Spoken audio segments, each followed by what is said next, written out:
윤석열 대통령이 오늘 오전 대국민 담화를 통해 지난 12.3 비상계엄이 대한민국의 헌정질서와 국헌을 망가뜨리려는 것이 아니라 국민에게 망국의 위기 상황을 알려드려 헌정질서와 국헌을 지키고 회복하기 위해 한 것이라고 밝혔습니다.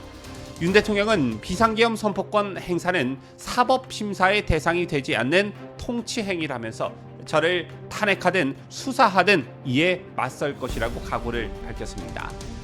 그동안 윤석열 대통령의 입장을 애타게 기다려온 보수파 진영에서는 대통령의 각오가 담긴 담화문을 크게 반기는 분위기인데요. 이런 가운데 윤석열 대통령이 탄핵이라는 정면 돌파 카드를 선택한 이유에도 관심이 쏠리고 있습니다.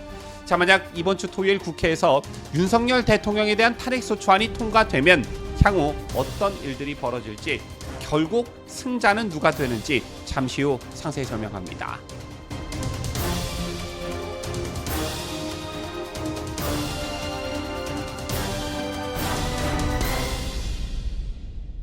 시청자 여러분 안녕하십니까? 뉴스데일리 베스트 미네커입니다. 드디어 오늘 윤석열 대통령의 대국민 담화가 나왔습니다. 많은 분들이 대통령의 입장을 애타게 기다리고 계셨을 거라 생각하는데요. 그 기다림 속에서도 걱정과 우려를 하셨던 분들 상당히 많으셨을 겁니다. 혹여나 대통령이 위축되진 않았을까? 덥석 국민의힘 내 한동훈 세력이나 민주당의 요구를 받아들이지는 않을까? 이런 걱정들 다들 하고 계셨을 텐데요. 그런데 저런 걱정들은 쓸데없는 걱정, 기우에 불과했습니다. 윤석열 대통령은 오늘 오전 대국민 담화를 통해 지난 12.3 비상계엄이 대한민국의 헌정 질서와 국헌을 망가뜨리려는 것이 아니라 국민에게 망국의 위기 상황을 알려드려 헌정 질서와 국헌을 지키고 회복하기 위해 한 것이라고 천명했습니다.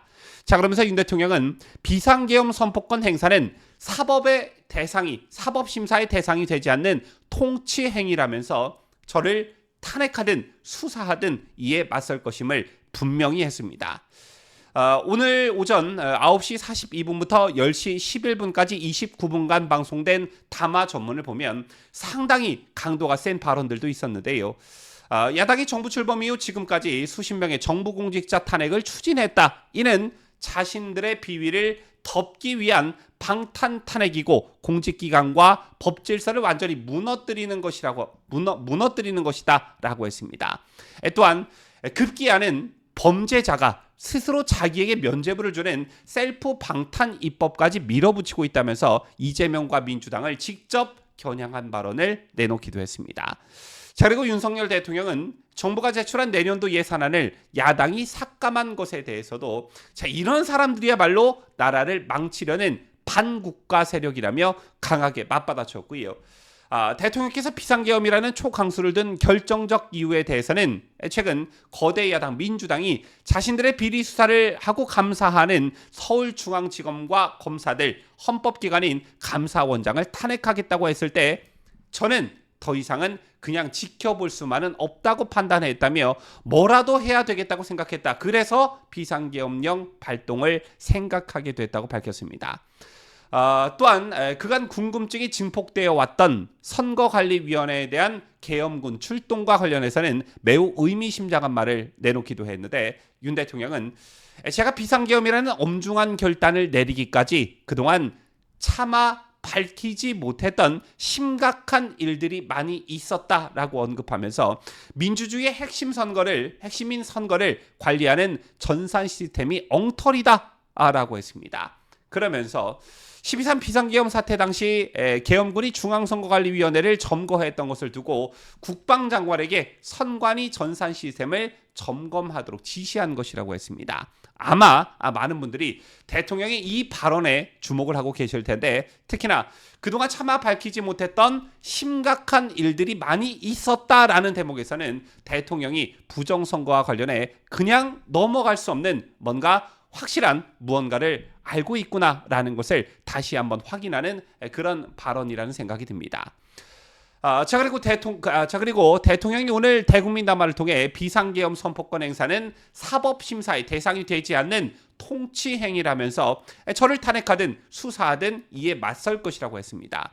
국민의힘 일부와 야당이 주장하는 퇴진이라던가 조기 대선이라던가 개헌이라던가 이런 것에 절대 끌려가지 않을 것임을 분명히 한 것인데요. 아시다시피 민주당을 비롯한 야당 의석수만으로는 윤석열 대통령의 국회 탄핵소추안 통과가 불가능합니다. 하지만 국민의힘 한동훈을 비롯한 친한계들이 공개적으로 찬성 입장을 하나 둘씩 밝히면서 이번 주 토요일 두 번째 탄핵 표결에서는 통과될 가능성이 높은 상황인데요.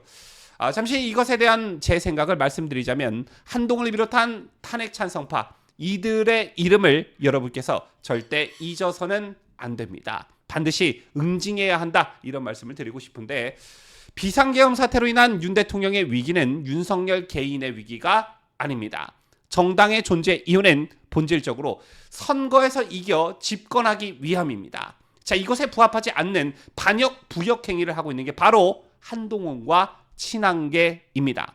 이 맥락에서 최소한 이재명 확정 판결까지 시간을 최대한 끌어야 하는 것이고, 자, 이것이 거대 야당 민주당과의 싸움에서의 기본 원칙이 되는 것입니다.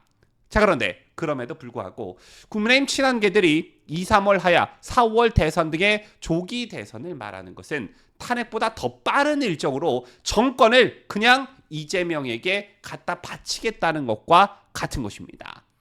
한동훈 집단에는 윤 대통령이 물러나기만 하면 지가 대통령이 될 수 있다는 개착각으로 저러고 있는데 저희는 보수우파 진영 전체가 망하는 길입니다. 이 점을 여러분께서 분명히 알고 계셔야 한다 이런 말씀을 간곡히 드리고 싶고요.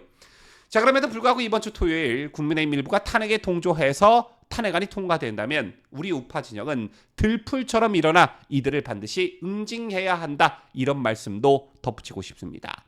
자, 그리고 그 다음 자, 만약 윤석열 대통령의 탄핵소추안이 국회에서 통과돼 헌법재판소로 넘어간다면 그 이후에 어떤 일들이 벌어질까? 이게 궁금하실 겁니다. 희망 고문이 아닌 뇌피셜이 아닌 보다 현실적이고 사실적인 이야기를 여러분께 해드리려고 하는데요. 결론부터 말씀드리자면 시간은 윤석열 대통령과 우리 보수파의 편입니다. 여러분께서도 잘 아시다시피 헌법재판소는 총 9명으로 구성돼야 하는데 현재는 3명이 퇴임하고 6명입니다. 헌법재판소는 대통령 3명, 대법원장 3명, 국회 3명이 추천해 대통령이 임명하는 그런 구조입니다. 자, 그러나 민주당이 자기들이 다수당이니 2명을 추천한다고 고집하고 있는 바람에 인원이 채워지지 않고 있는 상황이지요. 그렇다면 현재 6명의 헌법재판소 구성은 어떻게 되어 있느냐? 2명은 문재인이 임명한 재판관, 그리고 나머지 4명은 윤석열 대통령이 임명한 재판관들로 구성되어 있습니다. 자, 그런데 그나마 2명도 2025년 4월에는 퇴임하게 됩니다. 자, 그런데 헌법재판관은 아시다시피 대통령이 임명하게 되어 있습니다. 대법원장, 국회는 추천할 권리만 있을 뿐이지 임명권은 오직 대통령에게만 있다라는 것입니다. 따라서 민주당이 추천해도 대통령이 임명을 안 하면 그만인 것입니다. 그럼 이 6명이 대통령 탄핵을 결정할 수 있느냐? 이게 관건인데요.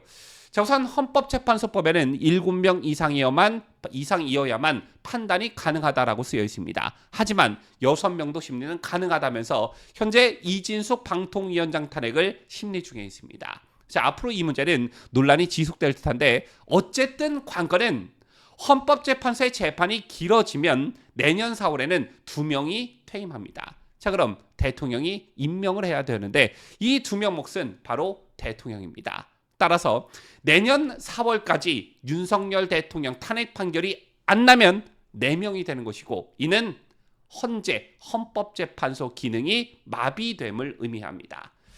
따라서 앞서 제가 시간은 윤석열 대통령과 우리 보수파 편이다 이런 말씀을 드린 것이고요. 때문에 한동훈을 용서할 수 없는 것입니다. 자, 2월 하야 5월 대선, 3월 하야 6월 대선 지금 이딴 소리 하고 있을 때가 아닌데 제 이딴 소리를 하고 있다는 것은 한동훈 개인의 욕심 때문에 보수파 진영 전체를 위태롭게 하는 행위이므로 여러분께서 절대 한동훈과 국민의힘 내 친한계를 용서해서는 안 되는 것입니다. 지금까지 저는 자유대한민국을 소화하는 뉴스데일리 베스트 미네커였습니다.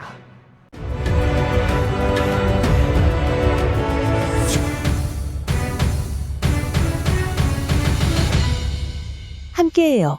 뉴스 데일리 베스트.